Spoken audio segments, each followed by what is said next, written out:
എന്റെ കുഞ്ഞിനെ ഒരു കളിക്കാൻ വിടത്തില്ല, പെരക്കാത്തിരിക്കത്തേ ഉള്ളു കളിക്കാന്. അങ്ങനെ നോക്കുവാ ഞങ്ങള്. അങ്ങനെ തേവലക്കര പെരക്കുന്നെ ചേർക്കാന്ന് പറഞ്ഞപ്പോ തേവലക്കരയിലെ സാവതാറ് വന്നറിഞ്ഞു.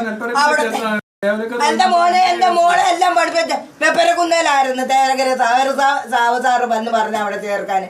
അങ്ങനെ ചേർത്തത് അന്നേ എന്റെ പൊന്നു പോലെ ഈ കയറി വന്നത്. നേരത്തെ സ്കൂളിൽ പോയപ്പോഴേ ഈ ഇലക്ട്രിക് ലൈൻ അങ്ങനെ കിടക്കുന്നുണ്ടോ? ഇല്ലല്ല, ഞാൻ മോനെ സ്കൂളിൽ ആദ്യം അവിടെ ഇപ്പൊ ചേർത്തതേ ഉള്ളു. അങ്ങോട്ട് പിള്ളേർ തമ്മിലാണ്ട് പന്ത് കളിച്ചോ എന്തോ കളിച്ചോണ്ട് അങ്ങോട്ട് പോയപ്പോഴാണ് ഇങ്ങനെ സംഭവിച്ചത്. നമ്മളിതുവരെ കണ്ടിട്ടില്ല അങ്ങനെ. നമ്മളെ ഇതുവരെ അറിയിപ്പിച്ചിട്ടില്ല. ഇനി ഇവര് കുടുംബക്കാർ തമ്മിൽ എന്തെങ്കിലും തീരുമാനം എടുത്തിട്ടേ അതിനെ അറിയിപ്പിക്കാൻ ഒക്കത്തുള്ളൂ. ഇപ്പോൾ വീട്ടു ജോലിക്ക് പോയിട്ട് അവിടുന്ന് തുർക്കിയിലേക്കാണ്. അത് അവിടുത്തെ കുടുംബം തന്നെ അങ്ങോട്ട് പോയിരിക്കും. അവർ തന്നെ അവരുടെ ഫാമിലി തന്നെ കൊണ്ടുപോയിരിക്കും. അവർ തന്നെയാണ് ഈ കൊച്ചിനെ അങ്ങോട്ട് തന്നെ അതിൻ്റെ സ്വഭാവം എല്ലാം നല്ലതാണ്. അതുകൊണ്ട് തന്നെ അങ്ങനെ കൊണ്ടുപോയിരിക്കുന്നത്. ഇനി ഇവിടുത്തെ തീർച്ചയായിട്ടും അങ്ങനെ തന്നെ. ഇനി ഇവിടുത്തെ തീരുമാനം അനുസരിച്ച് അതിനെ അറിയിപ്പിക്കാൻ. അത് ഇന്നേ അവർ അറിഞ്ഞിട്ടില്ല.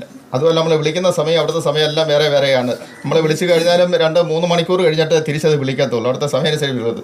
ഇനി അത് തിരിച്ച് വിളിച്ച് ഇവരെ തീരുമാനം അനുസരിച്ച് വേണം ഇങ്ങോട്ട് വിളിക്കുവാൻ.